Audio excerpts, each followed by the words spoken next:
Assalamualaikum warahmatullahi wabarakatuh. Bersama saya Aprilia Entarwati, calon guru penggerak angkatan 10 dari SD Jakarta Islamic School Joglo. Presentasi kali ini adalah mengenai jurnal refleksi dwi mingguan modul 2.2 dengan model 4C, Connection, Challenge, Concept, and Change. Apakah itu refleksi model 4C? Yang pertama adalah connection. Connection, apa keterkaitan materi yang didapat dengan peran sebagai calon guru penggerak?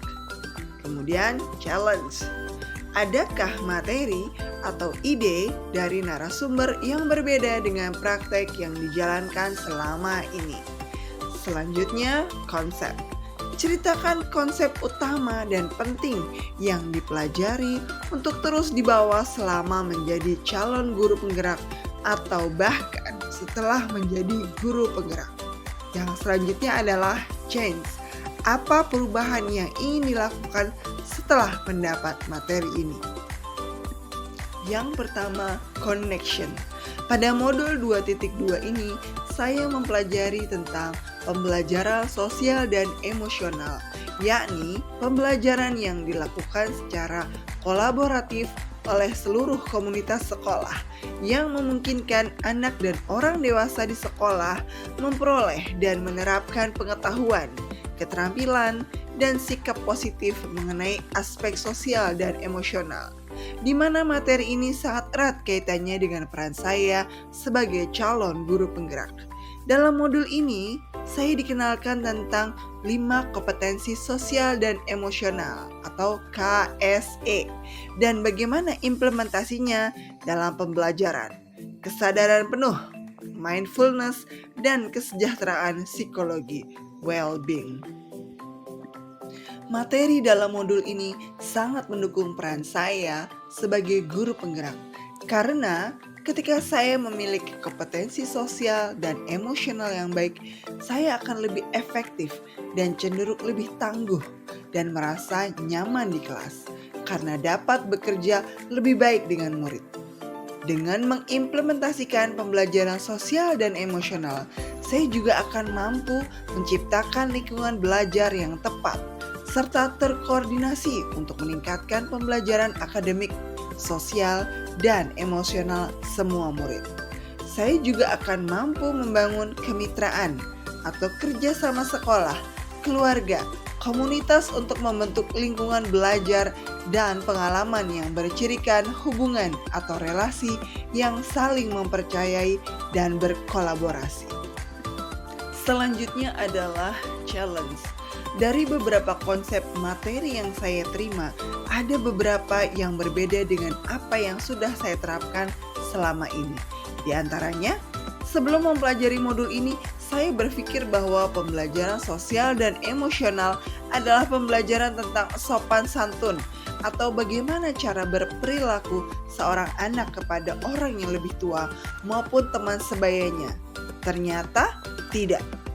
Sebelumnya saya berpikir bahwa mengintegrasikan pembelajaran sikap, sopan, santun, atau cara seseorang anak bersikap terhadap guru maupun teman sebayanya dalam kegiatan pembelajaran di kelas serta di sekolah berarti saya sudah mengimplementasikan pembelajaran sosial dan emosional.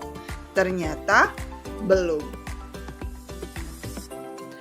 Selanjutnya, konsep. Konsep utama dan penting yang saya pelajari dalam modul ini bahwa pembelajaran sosial dan emosional adalah pembelajaran yang dilakukan secara kolaboratif oleh seluruh komunitas sekolah yang memungkinkan anak dan orang dewasa di sekolah memperoleh dan menerapkan pengetahuan, keterampilan, dan sikap positif mengenai aspek sosial dan emosional. Pembelajaran sosial dan emosional yang harus saya lakukan: pertama, memahami, menghayati, dan menggerakkan emosi atau kesadaran diri. Yang kedua, menetapkan dan mencapai tujuan positif, pengelolaan diri. Selanjutnya, merasakan dan menunjukkan empati kepada orang lain, kesadaran sosial. Yang keempat, membangun dan mempertahankan hubungan yang positif, keterampilan berelasi. Terakhir, membuat keputusan yang bertanggung jawab, pengambilan keputusan. Selanjutnya, pembelajaran sosial dan emosional ini dapat dicapai dengan cara pertama, menciptakan lingkungan belajar yang tepat serta terkoordinasi untuk meningkatkan pembelajaran akademik, sosial, dan emosional semua murid. Kemitraan atau kerjasama sekolah, keluarga, komunitas untuk membentuk lingkungan belajar dan pengalaman yang bercirikan hubungan atau relasi yang saling mempercayai dan berkolaborasi. Selanjutnya, kurikulum dan pembelajaran yang jelas dan bermakna dan evaluasi secara berkala. Pembelajaran sosial dan emosional akan memberikan fondasi yang kuat bagi murid untuk dapat sukses dalam berbagai area kehidupan mereka di luar akademik, termasuk kesejahteraan psikologis, well-being secara optimal. Yang terakhir adalah change.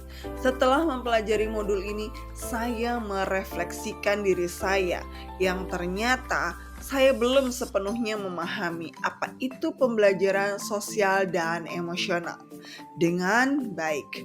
Untuk kedepannya, saya akan menerapkan perubahan-perubahan baik di kelas maupun di sekolah. Di kelas, saya akan membudayakan dan mengintegrasikan pembelajaran sosial dan emosional dalam setiap pembelajaran yang saya laksanakan. Misalnya, 1.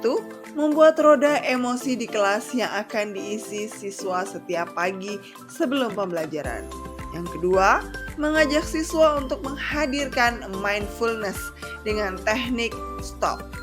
Yang ketiga, pembelajaran dilaksanakan secara individu dan berkelompok secara seimbang sehingga mampu mengembangkan 5 kompetensi sosial dan emosional.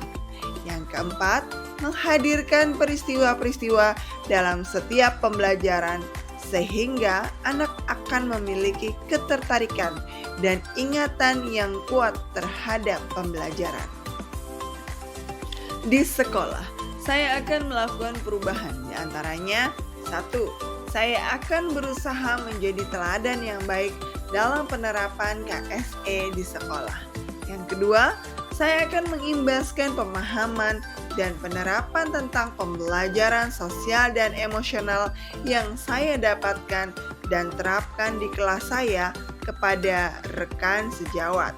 Yang ketiga, saya juga akan berkolaborasi dengan teman sejawat dalam penerapan dan pembudayaan kompetensi sosial dan emosional di sekolah. Misalnya, membuat kesepakatan bersama, membuat komunitas belajar profesional, membuat sistem mentoring rekan sejawat, mengintegrasikan kompetensi sosial dan emosional dalam pelaksanaan rapat guru. Terima kasih atas perhatiannya. Semoga dapat menginspirasi teman-teman semua. Wassalamualaikum warahmatullahi wabarakatuh. Salam guru penggerak.